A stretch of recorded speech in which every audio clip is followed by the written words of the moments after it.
ഞാൻ ഇന്ന് എൻ്റെ PCODൻ്റെ ജേണീനെ പറ്റി പറയാം. I am nearly 27 years. എനിക്ക് കഴിഞ്ഞ ഡിസംബർ വരെ ഭയങ്കര റെഗുലറായിട്ടൊക്കെ ആയിരുന്നു പീരീഡ്സ്. അത് കഴിഞ്ഞ് ജനുവരി, ഫെബ്രുവരി, മാർച്ചൊക്കെ പിന്നെ 2 months ആയി പീരീഡ്സ് ആവാൻ.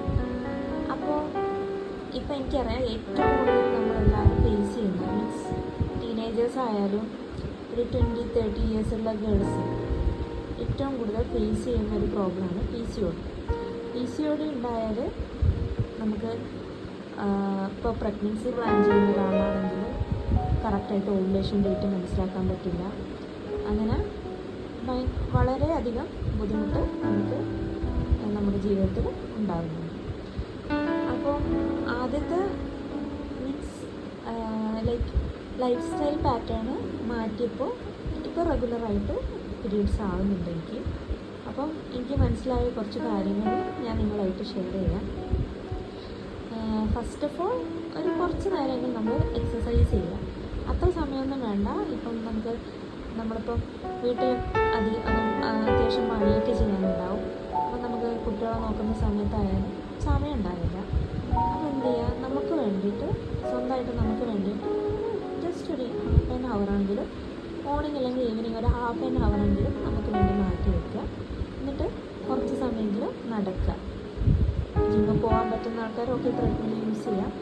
അല്ലാത്ത ആൾക്കാർ വെറുതെ ഒന്ന് നടക്കുകയെങ്കിലും ചെയ്യും. ഡെയിലി ഒരു വാക്കിങ് നല്ലതാണ്. പിന്നെ ചെയ്യേണ്ട മെയിൻ കാര്യം എന്ന് വെച്ചാൽ നമ്മൾ ചോക്ലേറ്റ്സ് വളരെ നമുക്ക് ഭയങ്കര ക്രേവിങ്സ് ഉണ്ടാവും. ലൈക്ക് സ്വീറ്റ്സ് കഴിക്കേണ്ടത്, സ്വീറ്റ്സൊക്കെ ഒന്ന് ഒഴിവാക്കുക, കംപ്ലീറ്റ്ലി ഒഴിവാക്കുക എന്ന് തന്നെ ഞാൻ പറയും.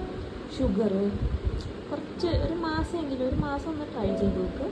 ലൈക്ക് ഷുഗർ യൂസ് ഒഴിവാക്കുക. നമ്മളിപ്പോൾ ചായ കുടിക്കുന്നുണ്ടെങ്കിൽ തന്നെ ചായയിൽ ഷുഗർ ഇടാണ്ട് കുടിക്കുക. കുറച്ച് ദിവസത്തെ ഇത് സാക്രിഫൈസ് നമ്മൾ ചെയ്തിട്ടുണ്ടെങ്കിൽ നമ്മൾ പീരീഡ്സ് നോർമലായി വരും. ഈ പീരീഡ്സ് അബ്നോർമൽ ആകുമ്പോൾ തന്നെ നമുക്ക് ഭയങ്കര ടോട്ടലൊരു വളരെ ഡിസ്റ്റർബൻസും ഒക്കെ ഉണ്ടാകുന്നൊരു കാര്യമാണ്. എന്തുകൊണ്ട് ഇങ്ങനെ പീരീഡ്സ് റെഗുലർ ആകുന്നില്ല എന്നൊക്കെ ആലോചിക്കും. പിന്നെ ടെൻഷനായി കൺസീവ് ചെയ്യാൻ പ്ലാനുള്ള ആൾക്കാർക്ക് കൺസീവ് ചെയ്യാൻ പറ്റാത്തൊരവസ്ഥ. അപ്പോൾ ഫസ്റ്റ് നമ്മൾ ചെയ്യേണ്ടത് ലൈഫ് സ്റ്റൈൽ മോഡിഫിക്കേഷനാണ്. ഈ ലൈഫ് സ്റ്റൈൽ മോഡിഫിക്കേഷൻ ചെയ്ത് ആദ്യം നോക്കുക. എന്നിട്ട് ഡിഫറൻസ് ഇല്ലെങ്കിൽ നമുക്ക് ടാബ്ലറ്റ്സും അങ്ങനെ എടുക്കാം. ആദ്യം ഞാനീ പറഞ്ഞതുപോലെ ഒരു മോർണിംഗോ ഈവനിങ്ങോ കുറച്ച് സമയം സ്പെൻഡ് ചെയ്ത് നടക്കുക. പിന്നെ ചോക്ലേറ്റ്സ് ഉണ്ടെങ്കിൽ ക്രേവിങ്സ് ഉണ്ടെങ്കിൽ ഒഴിവാക്കുക. മെയിനായിട്ട് ഷുഗർ ഇതൊക്കെ ഒഴിവാക്കുക. പിന്നെ ചെയ്യേണ്ടതെന്ന് വെച്ചാൽ ഹെൽത്തി ആയിട്ട് ഫുഡ് കഴിക്കുക. മീൻസ് ഫാസ്റ്റിംഗ് എന്ന് പറഞ്ഞിട്ട് കുറേ സമയം ഫാസ്റ്റ് ചെയ്യാണ്ട് കുറച്ച് ഭക്ഷണം കഴിച്ച് ശീലിക്കുക. മീൻസ് പ്രോട്ടീൻസും കാർബൊക്കെ അടങ്ങിയ എല്ലാം നമുക്ക് വേണ്ട ന്യൂട്രിയൻസ് ഒക്കെ അടങ്ങിയ ഫുഡ് കഴിക്കുക.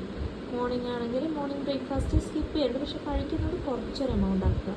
അധികം വാരി വലിച്ച് കഴിക്കാണ്ടിരിക്കുക. അതാണ് മെയിനായിട്ട് ചെയ്യേണ്ടത്. പിന്നെയുള്ളത് മീൻസ് മോർണിംഗ് പിന്നെ നല്ല 2 liters ഓഫ് വെള്ളമെങ്കിലും കുടിക്കാൻ നോക്കുക. കുറച്ച് അധികം വെള്ളം കുടിക്കുക. രാവിലെ വെച്ച് ഇടവിട്ട് 2 മണിക്കൂർ കൂടുമ്പോഴെങ്കിലും വെള്ളം എടുക്കുക.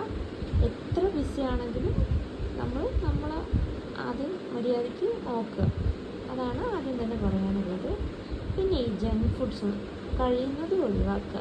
മാക്സിമം പുറത്തുള്ള ഫുഡ് വാങ്ങാണ്ടിരിക്കുക. ഈ ചിക്കൻ ഇതൊക്കെ കൂടുതൽ നമ്മൾ അൽഫാം ഇതൊക്കെ നമ്മൾ കഴിക്കുന്നുണ്ട്. ഇതൊക്കെ ഒഴിവാക്കുക. ബർഗർ അങ്ങനത്തെയൊക്കെ ഒന്ന് കുറച്ച് കാലത്തേക്ക് ഒഴിവാക്കുക.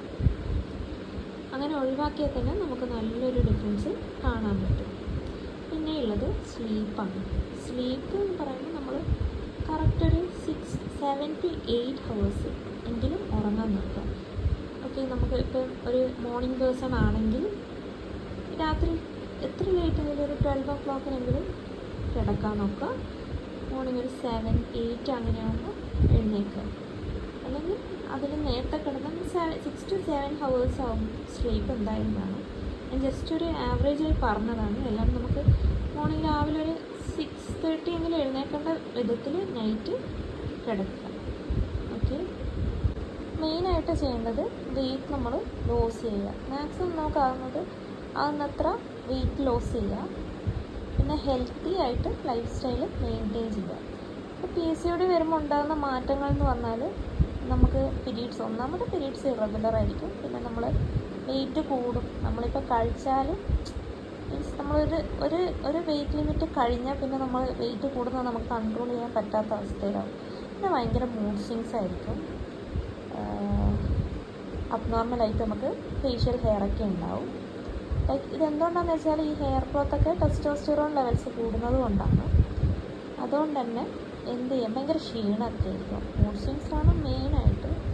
അപ്പോൾ ഞാൻ ഈ പറഞ്ഞ ചെറിയ ചെറിയ ചേഞ്ചസ് നമ്മുടെ ലൈഫിൽ നമുക്ക് വലിയ വലിയ മാറ്റങ്ങൾ തന്നെ ഉണ്ടാക്കാം.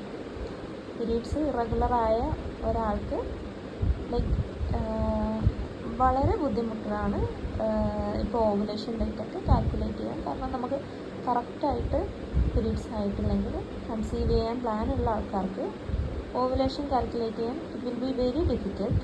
സോ നമ്മൾ ജസ്റ്റ് ഒരു സ്റ്റാർട്ടിംഗ് ആയിട്ടാണ് ഞാനിത് പറയുന്നത്. ഇനി അടുത്ത വീഡിയോസ് ഞാൻ ഡീറ്റെയിൽഡായിട്ട് കുറച്ചും കൂടി PCODനെ പറ്റിയിട്ട് ഡീറ്റെയിലായിട്ട് പറയാം.